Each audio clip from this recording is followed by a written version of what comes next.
tell the truth to the American people about UFOs. NASA has seen UFOs that even their best scientists can't explain. You can still see the document of the sightings online, and the witness has signed his name, Jimmy Carter. And the United States government kept it from everyone until now. Were they, I guess, human or non-human biologic? Non-human, and that was the assessment of people with direct knowledge on the program I talked to that are currently still on the program. A brave whistleblower named David Grusch has revealed what the United States government has been hiding. NASA Task Force is holding its first meeting on UFOs, public meeting, I should say. And his revelation will change everything. Stick around to find out what this revelation is. By the end of this video, you'll start questioning everything you've ever been told. Unidentified flying object caught on camera that the Mutual UFO Network. Private security briefing on this ongoing mystery of the unexplained drones that we have seen flying in the skies over. Security. Get the fuck out of here. Get the fuck out of here. The UFO phenomena. For decades, UFOs, or unidentified anomalous phenomena, have generated curiosity from different people all over the world. Many people have reported sightings of inexplicable flying objects. In the 8th century, there were reports of a flying ship. Fast forward to the 1500s, there were records of a celestial battle taking place in the skies of Bavaria. A similar report was also made in Switzerland around the same time periods. This continued across different eras, but after the Second World War, something changed. In 1947, businessman Kenneth Arnold made a revelation that shocked the American public. He claimed that while flying his small plane, he saw 9 high-speed objects near Mount Rainier in Washington flying together in a group. He described these flying phenomena as shaped like the crescent moon. He wasn't the only one that had seen something like that, and governments all over the world agreed that couldn't be a coincidence. So they began to take a public stance towards the investigation of these sightings. However, the motivation for the governments was different. At the time, they weren't doing it solely because of scientific curiosity. Governments of the world were worried that these UAPs could be crafts designed by their enemies. At least this was the position of the United States. The United States government was convinced that these phenomena could be the work of their rivals, the Russians. Some of their researchers believed otherwise, but the government didn't listen to them. So the government created Project Sign to investigate these sightings in 1948. After Project Sign came Project Grudge in 1949. However, these investigations didn't really pick up until Project Blue Book, which replaced Grudge in 1952. Project Blue Book was extremely thorough, and it investigated most of the phenomena seen from 1952 to 1969. Blue Book combed through 12,000 sightings and was able to find explanations for around 11,300 of them. For the remaining 700, the project couldn't explain. It just called them unidentified and closed the chapter on them. Government nonchalance. For many people, that chapter never closed. They wondered what those things the government couldn't explain were. They asked questions, but didn't get answers. Instead, they got more questions as people began to make more sightings. So, driven by that desire to get answers, different groups were formed. The goals of these groups were pretty simple. They just wanted answers that the government couldn't give. These groups believed that these sightings were a sign that we weren't alone, but the government insisted that there was nothing more to what people thought they saw. People became frustrated with what they believed was the nonchalant attitude of the United States government towards UAPs. This frustration grew after the events that took place on the night of March 20th, 1996, in Dexter and Hillsdale in Michigan. That night, Frank Manor, his wife and son Ronald were enjoying what was a peaceful night at their Dexter Township farmhouse. Then, suddenly, they saw bright lights in the sky. The object shining that light on them descended away from them, and Manor and his son, Ronald, decided to look for it. They found it, but they didn't know what it was. All they knew was the phenomena had a brown color with a quilted pattern just like that of a quilted jacket. The object had 2 lights on the outer edges, glowing bluish green, which would turn into an intense bright red. Despite the strangeness of this phenomena, father and son got close, and as if the object sensed their presence, the object's bright light went out in an instant. Before they could even find out what had happened, the object reappeared across the swamp about 500 yards away. Frank and Ronald had experienced the strangest thing, and it wasn't only them. When Frank and Ronald went to check out the object, someone had informed the police. 2 deputies arrived at the swamp area and saw the object. The object saw them too, and made a whistling sound as it rose to the air. It flew fast towards the 4 and hovered around their heads. It didn't stay long before zipping off.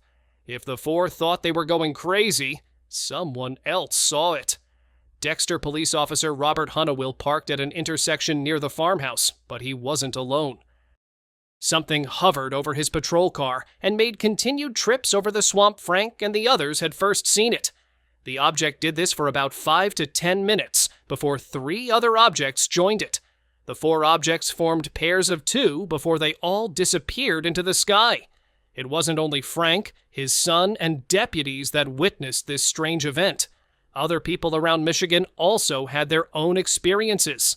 This was something that couldn't be ignored, and people demanded answers from the United States government. When the Air Force decided to respond, they said that the cause of the sightings was swamp gas. President Gerald Ford, who was the U.S. House Minority Leader at the time, found this unbelievable and called for multiple congressional hearings where witnesses from the government and those that claimed to have seen unknown craft could be questioned. Despite his efforts, no investigation was conducted. Then people began to lose trust in the United States government. They believed that the government was hiding something, and there were calls that the government should reveal what they knew. But this didn't just end with calls challenging the government. Some individuals began to blow the whistle on what they believed were shady government cover-ups.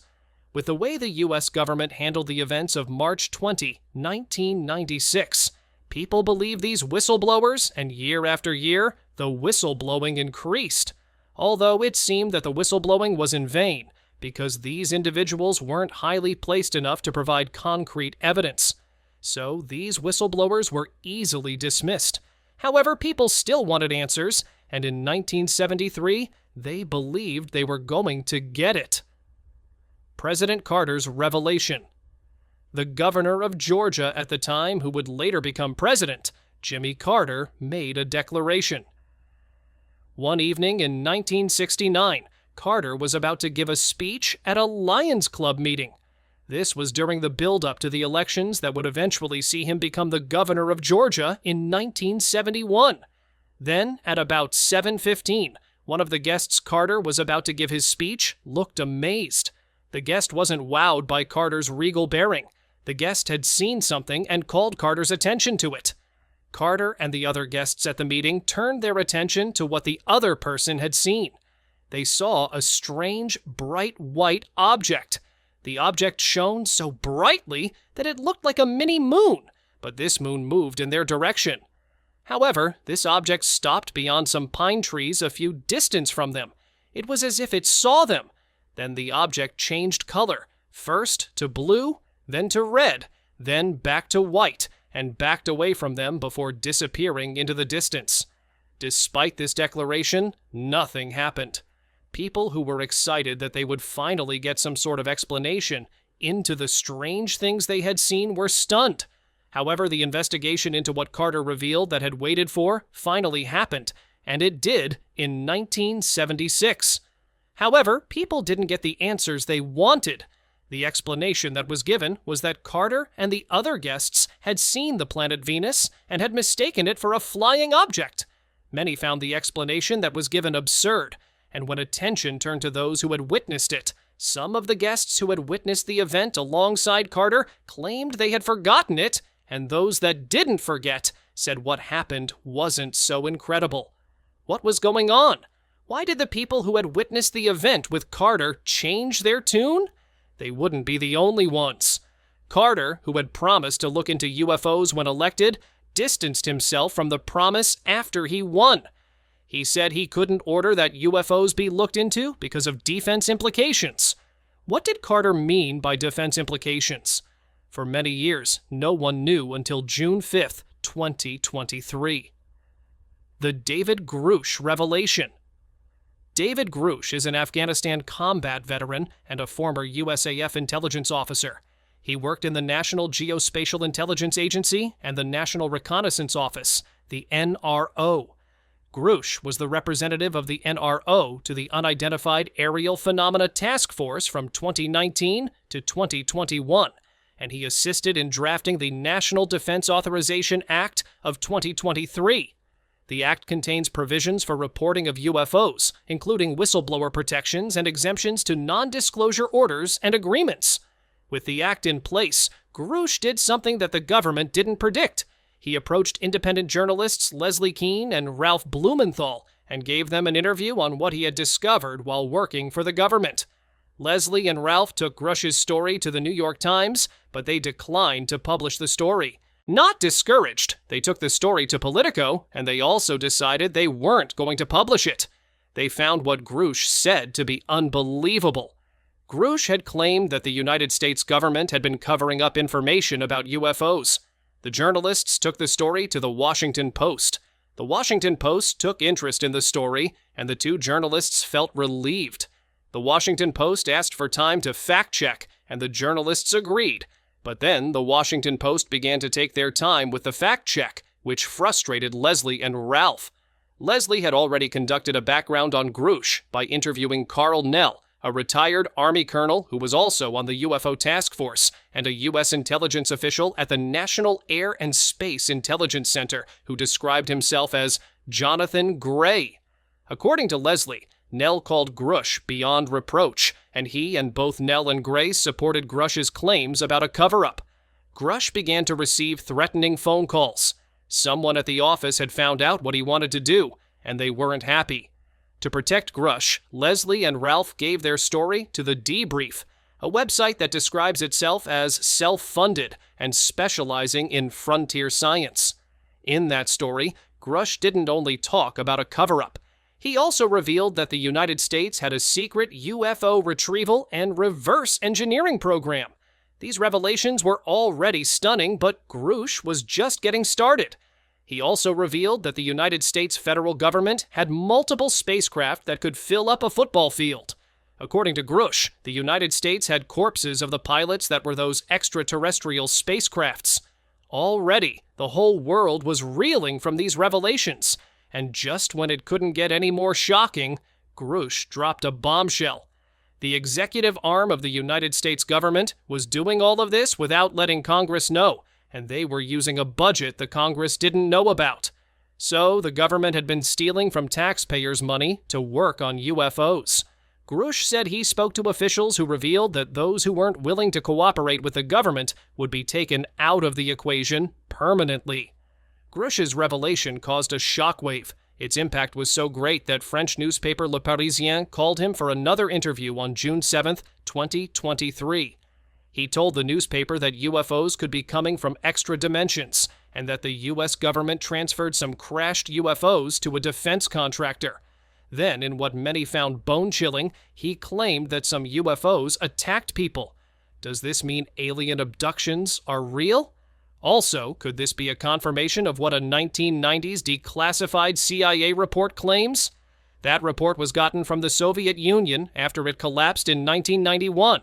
The collapse of the Soviet Union allowed the CIA to gain access to classified Soviet documents. One of the documents that got the attention of the CIA was a 250-page report which had eyewitness testimonies and purported photographic evidence. According to the report, Soviet soldiers were training when a UFO began to hover over them in their barracks. The soldiers were confused by what that object was, until suddenly something whizzed through the air and exploded upon impacting the UFO. Someone had shot a rocket at the UFO. As the craft crashed, it flashed a light which turned the soldiers around into stone. The UFO took revenge on the soldiers that attacked it. Could this be part of the UFO attacks that Grusch talked about? This wouldn't be the only incident that Russia would record about UFOs. On February 18, 2016, on July 14, 2016, a Russian warplane captured videos of UFOs flying alongside it in the Kursk region of Russia. What Grusch said couldn't be ignored, and in order to find out what was going on, Representatives Anna Paulina Luna and Tim Burchett organized a hearing on behalf of the United States House Committee on Oversight and Accountability on July 26, 2023. During the hearing, Grusch still doubled down on his claims.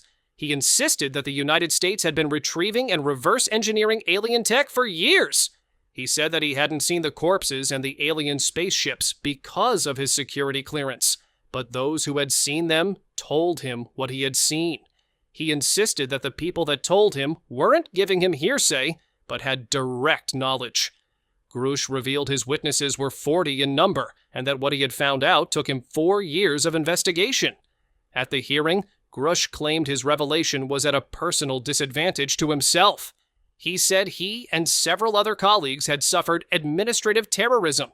He claimed that him and his other colleagues had been stigmatized and discriminated against. He also claimed that they were ridiculed, and as if the setback to his career wasn't enough, Grusch claimed that he has at times feared for his life since coming forward. When Representative Tim Burchett asked him if he had personal knowledge of people who've been harmed or injured in efforts to cover up or conceal the government's possession of extraterrestrial technology, Grusch said yes, but that he was not able to provide details except within a private environment. UFO sightings. Galore Grusch is not the only person who was interviewed at the hearing. The committee also heard testimony from former Navy fighter pilot Ryan Graves and retired Commander David Fravor about their alleged encounters with aircraft of an unexplained origin.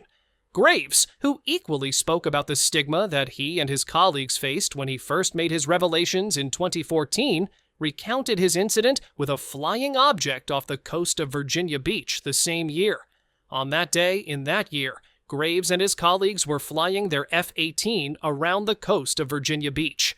Then, in what wasn't part of his routine, he saw an aircraft that looked like a dark gray or black cube inside of a clear sphere that he guessed to be 5 to 15 feet in diameter. This wasn't like any aircraft he has ever seen. Graves claimed the UAP could remain stationary despite hurricane-force winds. Graves said after the event he and his squadron submitted a safety report, but their report was brushed aside, and they received no official acknowledgement of the incident. Graves insisted what he saw wasn't unique because other pilots had seen something similar. To prevent pilots from being ignored like he was, Graves has since founded Americans for Safe Aerospace. His group supports pilots who have reported UAPs. He stated that the objects that the military and commercial pilots in his group are seeing are performing maneuvers that are unexplainable due to our current understanding of our technology and our capabilities as a country. Retired Navy Commander David Fravor, who was also invited by the panel, gave his own account of a UAP encounter. His experience was captured on video in 2004, and the Pentagon released it to the public in 2020. Fravor and 3 other service members were flying when they saw a white, tic-tac-shaped flying object emerge over the San Diego coast in California. The objects had no rotors, no rotor wash, or any visible flight control surfaces like wings, he said of the UAP. As he and the other pilots tried to get closer to the mysterious craft, it rapidly accelerated and disappeared right in front of our aircraft, leaving no detectable sign. If not because they captured it on camera, it would have been like it was never there. Despite Grusch and the others' revelation, there is still some skepticism around the presence of extraterrestrial UFOs. Representative Mike Turner, the chairman of the House Permanent Select Committee on Intelligence, said without evidence, what Grusch said is nothing more than a conspiracy. Senator Josh Hawley saw things differently. He said what Grusch said may not be far from the truth. While Grusch's claim didn't receive overwhelming support, lawmakers admitted that there is the need to find out if there were rogue government programs that didn't have any oversight. While Grusch has those who doubt him, his actions have created a confidence in other officials who have also come forward. If you want us to show you a video about the latest whistleblowers, let us know in the comments.